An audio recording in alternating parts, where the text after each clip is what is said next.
नमस्कार जय जगन्नाथ सावित्री किचन को समस्त को स्वागत करुच्ची।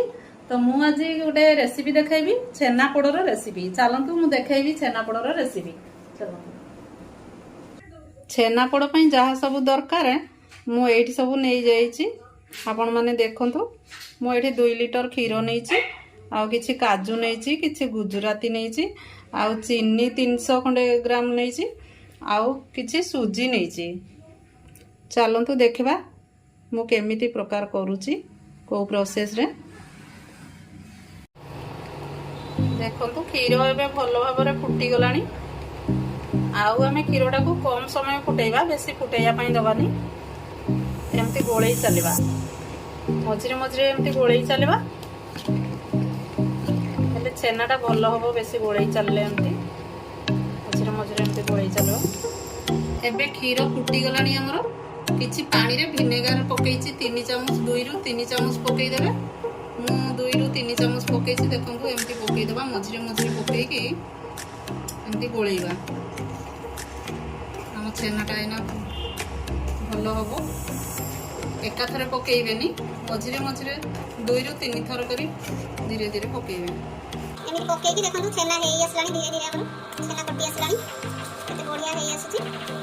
2 रु 3 थर पकेइ देबे, बढ़िया छेना हेइ आसबो। देखंतु केते बढ़िया छेना हेइ आसला। छेना हेइ गला, देखंतु बढ़िया छेना हेइची, बहुत सुंदर ब्यूटीफुल। आमे आकु अबे छाणी दबा, गोटे जाली रे किंबा कपड़ा रे आकु छाणी दबा। बहुत सुंदर छेना हेइची देखंतु। एबे छेना टिको आमे काढी दबा, कारण बहुत टाण हो जिवो छेना। छेना टाण हो गले छेना पोड़टा भलो होबनी, टाण लागबो। आमे अलगा पात्र को काढी दबा। छेना को काढी कि एबे ठंडा करिबा को दबा। काढी सारी कि सब आमे ठंडा करिया को दबा।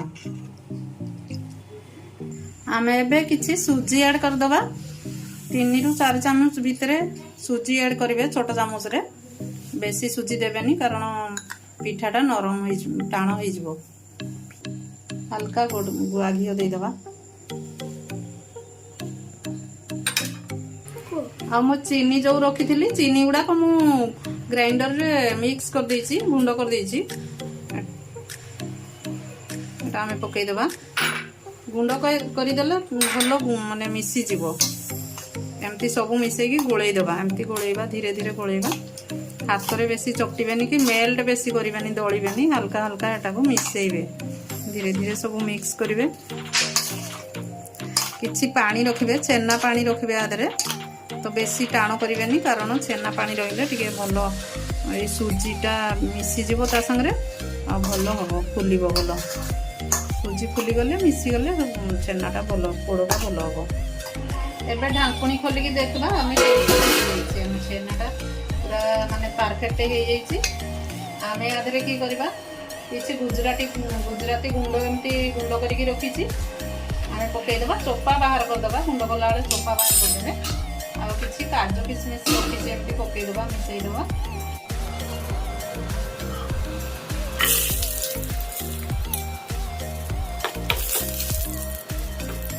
काजू किशमिश न पकईले भी चलिबो। आमे पकाउचे टिके, आउ टिके टेस्ट पई पकई दउचे। एबे आजिकाली पकाउचंदी। आपण चाहिले काजू किशमिश पकई पारिबे, नले किछि ए डिश रे नै कि टिके घी लगे देली चारिपटे। ए चारिपटे एमती पळी देबा। ए मु कदली पत्र रखिछि, कदली पत्र को दे देबा।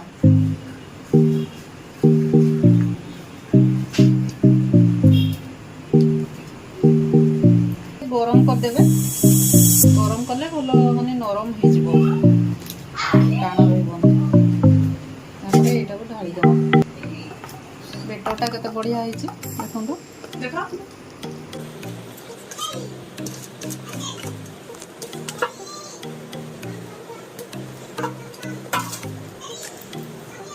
दे देबे, गुणसटा कहि दे देबे। एटा को एमती बसई, ए छेनाटा को एमती बसई देबे। गोटे घंटा छाड़ी देबे, 50 मिनिट रु 60 मिनिट पर्यंत छाड़ी देबे। मो 2 चामच चीनी हो कैरामलाइज। देखो कलर हो आसलानी देखो मुझे ये डिशटा नहीं ये किसी लुण दे देती आपन चाहिए बड़ लुण दे पारे एक्चुअली बड़ लुण दवा कथा ये छोट लुण लुण नहीं कि आम एमती बसईदबा बसईदबा लुण पर साइज रे बसईदबा आम डिशटा एमती नहीं बसईदबा बसईकी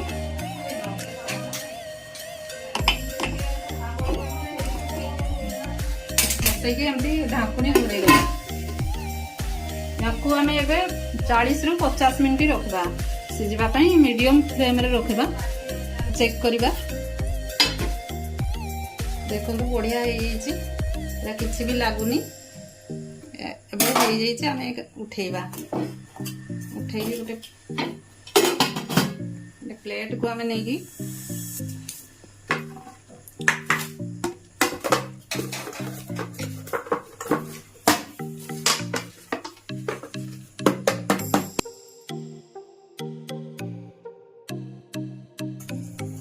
बढ़िया पड़ी जाइए भल भाव पूरा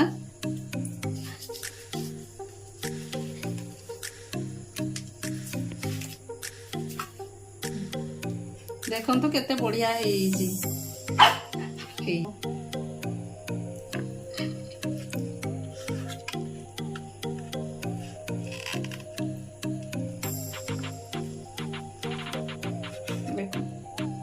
काटिकी देखा केमी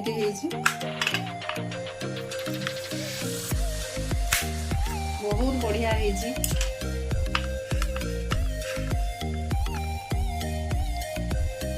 देखो बहुत सुंदर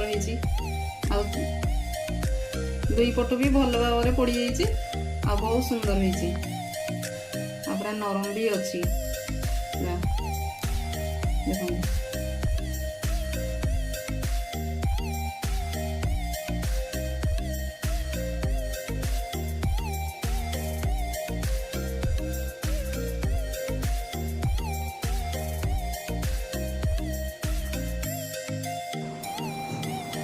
आपण माने तो देखिले मु केमिति माने छेनापोड़ बनैली को प्रोसेस रे बनैली आपण माने मध्य सेही प्रोसेस रे बनातु सेमिति ही करंतु तो घरे जो जिंस आमी करूचे तो सेईटा ही बेस्ट भलो देह पई भी आ बाहर खाद्य खाइबा कथा भी उचित नुहे फास्ट फूड भी खाइबा कथा नुहे घरे आमे माने सब बेले ट्राई करबा जे घरे बनै की खाइबा पई देखंतु मु आज छेनापोड़ करिछि आपण माने भी देखिथिबे वीडियो रे तो केमिति बढ़िया से उठिला छेनापोड़ बहुत सुंदर है देखो तो बहुत बढ़िया छेनापोड़